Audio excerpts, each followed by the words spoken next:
Good evening, Professor. My name is Dalton Wilson, and hopefully, as you see on your screen, the topic that I decided to look a little bit further into was marketing myopia. Hopefully, I can get it set up where we get a good screen share here.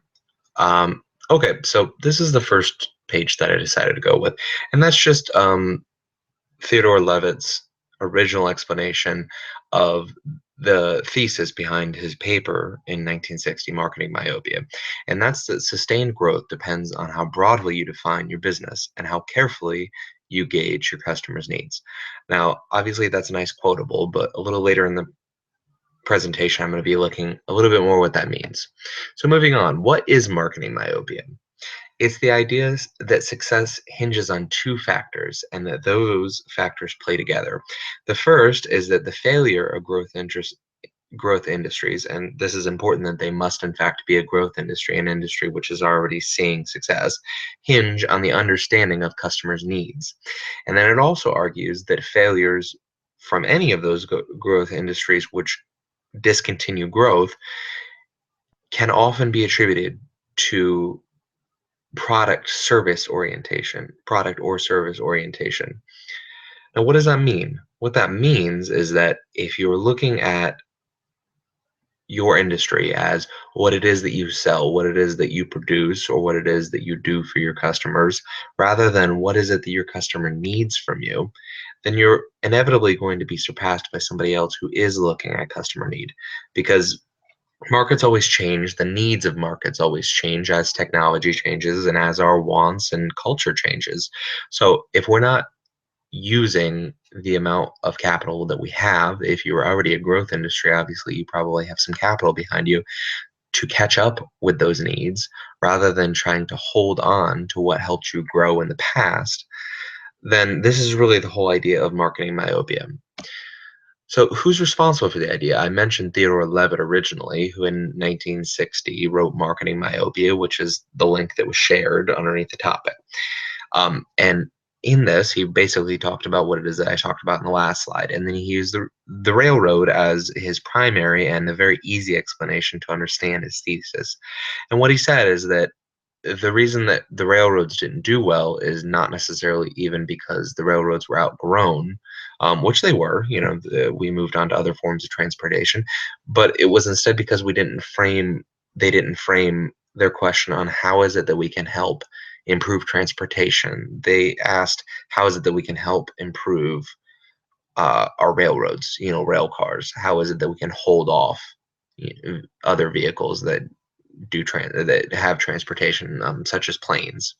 So if they'd asked themselves the question of how is it that we can further transportation in the United States or abroad, depending on which railroad company it was, then they would have had much more success in running down new technologies like airplanes. Okay, and then Philip Kotler, who was at a differing university, wasn't at Harvard.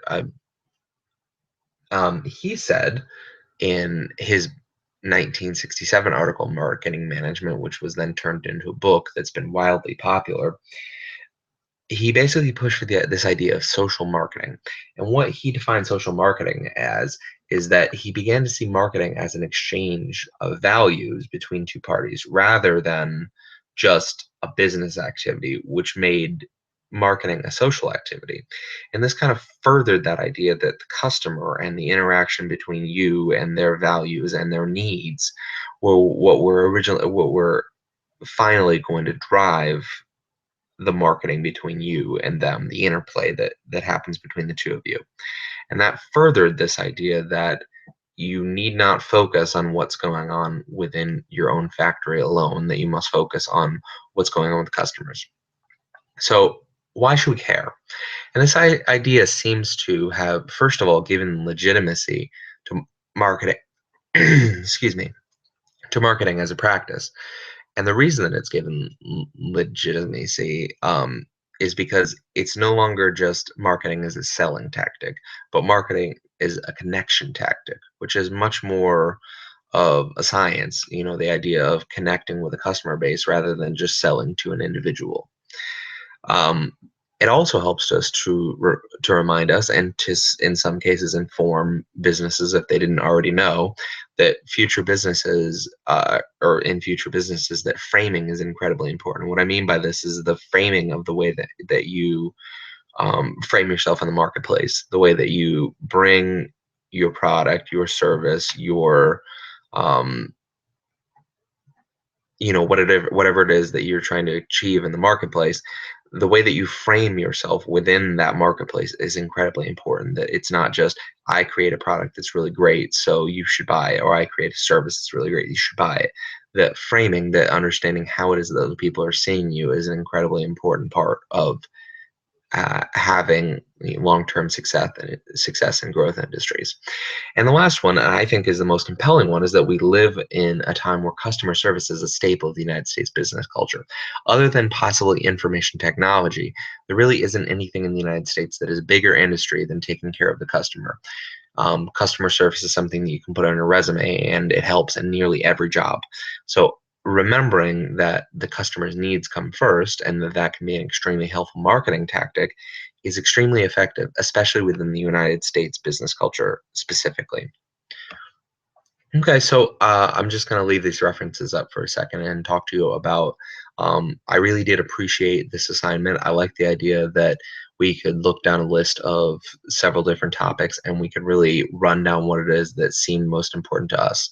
Because even if we're not going to be using marketing in our daily operations in life, we're all taking this class for a reason. And I like that there is a little bit of interplay in this class in which you can choose which type of marketing is going to be, marketing education is going to be most useful to you. So while I left this up, I wanted to do a little thank you. So I'm going to stop sharing now and pop out here. And that's me. Thank you so very much. And I hope you have a great evening.